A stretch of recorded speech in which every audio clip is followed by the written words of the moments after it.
God has given us life to live, and that life is best lived by grace. Welcome back po sa Life and Grace. Ito po ang inyong palaging kasama, si Baljamin Tatlong Hari. We're so excited na tayo po ay past half na po ng atin pong book study ng How to Become a Water Walker. And we are on lesson number 9. May pamagat po ang atin pong episode para sa araw na ito ng Take a Step of Faith. In this episode, we will take you into another part of being a water walker. And that is being willing to get out of the safety of the boat and having to depart from what is familiar and what is everybody else is doing, and be willing to try something new by stepping out and taking a chance. Ituloy po natin. Noong nakaraan pong episode ay sinabi po natin na mayroon po mga taong takot na magkamali.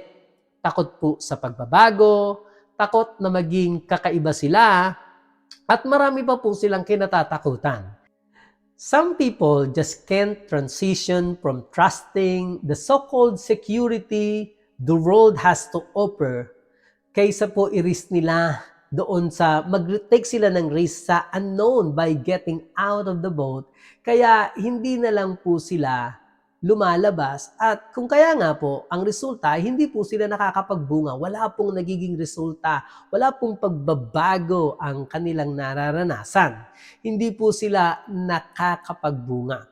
And speaking po ng pagbubunga, pag pinag-usapan natin ito, ang bunga po ng isang punong kahoy ay lumalabas po mula sa mga sanga at hindi po sa kanyang trunk. Kung tayo po ay mananatili na lang sa trunk, sa pinaka-trunk po, ito po yung pinaka-matabang bahagi ng puno, at hindi po tayo aalis dito, mahihirapan nga po tayong magbunga. But most of us wants to hold on to the trunk and still have all the fruit that comes from being out of the limb o doon sa sanga. But it doesn't work that way. Kailangan mong lumabas doon sa lugar na kung saan pwede kang hampasin ng hangin at po pwede kang mag-sway ng kaunti. You need to feel that insecurity of wobbling around and wondering habang nasa mga sanga ka at iniisip mo kung this thing is going to hold you or not. Doon po sumisibol ang bunga, doon sa lugar na yon, hindi po sa trunk. Some people never get out into the deep. Hindi sila nagtitake ng risk at hindi po sila lumalabas papunta doon sa medyo malalim. Hindi sila lumalayo dahil gusto nila na hanggang doon lamang sila sa malapit, hanggang sa tanaw nila yung dalampasigan. They won't get in above their ankles because they are afraid of what might be out there. Takot po sila, hindi nila alam kung anong meron doon. At kapag alam nilang isang dipa lamang ang lalim ng tubig, they would not mind getting out of the boat because they know there is no real danger. Doon lamang po sila nakakalabas. Kailangan muna nilang malaman gaano kalalim ang tubig, saka lamang po sila lalabas ng kanilang boat. Subalit ito nga po yung true essence or aspect ng getting out of the boat. Yung hindi mo alam kung gaano kalalim ang tubig at hinahanap mo yung takot of the unknown and be willing to trust the result to God. Willing kang ipagkatiwala sa Panginoon anuman ang magiging resulta ng iyong paghakbang sapagkat sa Kanya ka umaasa. Maging ang future natin ay inaasa natin sa Kanya, maging ang mga di kasiguraduhan na po pwede nating harapin. When you get out of the boat and start believing God for something big, you will start seeing miracles. Kailangan mong madala ang sarili mo na kaya mong magtiwala sa Panginoon sa mga malalaking bagay, at dito ka magpapasimulang makalakad sa ibabaw ng tubig.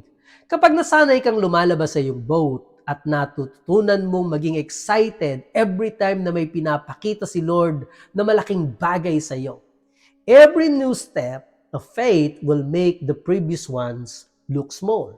Kasi po, lumalago ka sa paggamit mo ng pananampalataya. Yoong dati mong hinakbangang pananampalataya, pag tiningnan mo ngayon, ay maliit na lamang compare sa bagong mas malaking bagay na ipinapakita sa iyo ng Panginoon.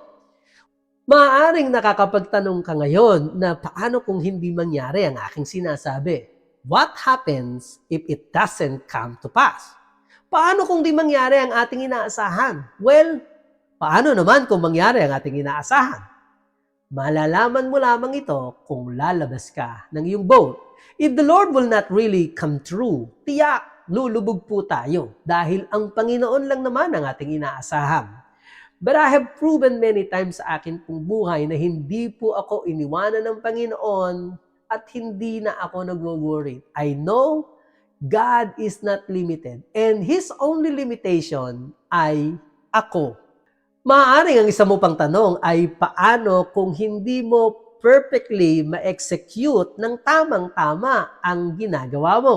Paano kung kagaya po ni Pedro ay makalakad ka lang hanggang doon sa kalahati or makalakad lang ako part noong way at hindi ko matapos? Paano kung ilang parte lang ng aking vision ang mangyari? Maaaring ganito ang tanong mo. But what happened if you shoot for the stars but only hit the moon? Alam niyo po, may mga tao magsasabing bigo ka kasi hindi mo na-point yung gusto mo. But I would say na you did a pretty good job because mas maganda na ito kaysa sa wala kang natamaan dahil wala kang pinakawalan. Alam niyo, kapag hindi ka nagsimulang humakbang, you're automatically a failure. Pero kung somehow meron kang tinudla, meron kang pinunto, meron kang ginusto, and yet humakbang kang nagtitiwala sa Panginoon at ang resulta ay hindi mo naabot, nakakalahati ka lang. At least may nahit kang kalahati kaysa sa wala. Takot tayong magkamali dahil takot tayo sa sasabihin ng ibang tao patungkol sa atin. Aminin mo man o hindi, marami pong tao ang takot sa sasabihin ng ibang tao. Takot sila sa magiging opinyon ng ibang tao sa kanila. But the biggest failures are those who do nothing. If you shoot at nothing and hit it every time, that is failure. Kasi nga po, wala kang ini-aim. You must get out of your comfort zone. Because sa totoo lamang po, the fear of being different and the desire to be safe are the real faith killers. Sabi po ng Psalms chapter 78 verse 41, "Yea, they turned back and tempted God and limited the Holy One of Israel." Kapag wala tayong tinutudla, wala po tayong vision, wala tayong aim, nalilimitahan mo ang Diyos by not taking a step of faith or by being unwilling to take a risk or by being lazy. Tinatamad tayo kasi wala tayong pangarap sa buhay. Ang pagkatakot ay nakalilimita sa Diyos. Fear limits God.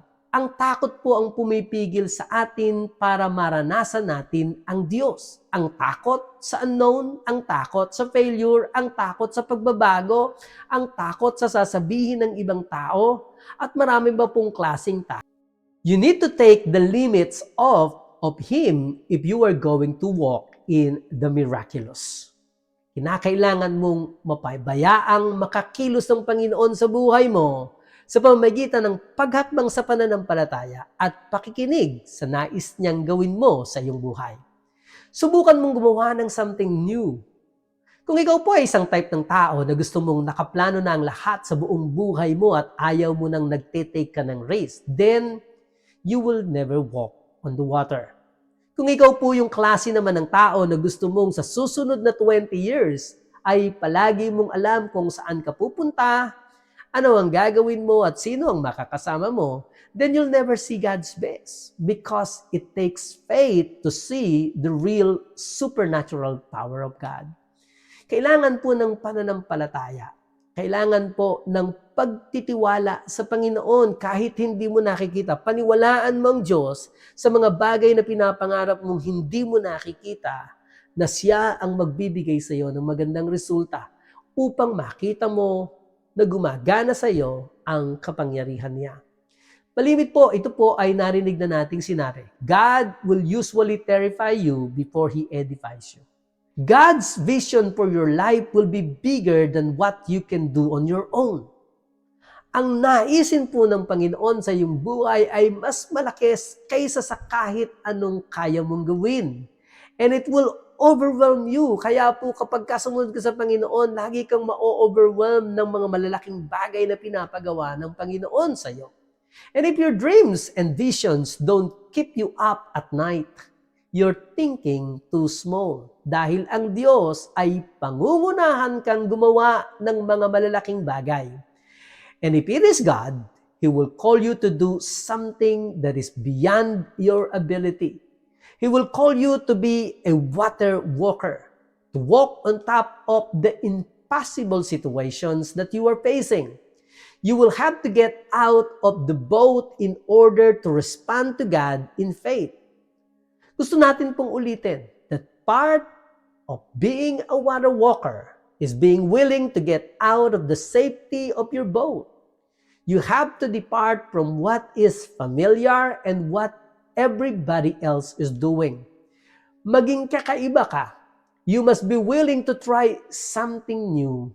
Kaya samahan niyo ako, let's step out of the boat and let's take a chance. Let's run the race at magtiwala tayo sa Panginoon. Balikan po natin na nangyari kay Pedro. Alam niyo po, marami pong tao ang magkikriticize kay Pedro at sasabihin nilang, oo, nakalakad siya sa tubig. Pero, lumubog din siya. Pero bukod po kay Jesus, siya lamang po naman ang tanging tao na nakalakad physically sa ibabaw ng tubig. He may not have done it perfectly, but He did it.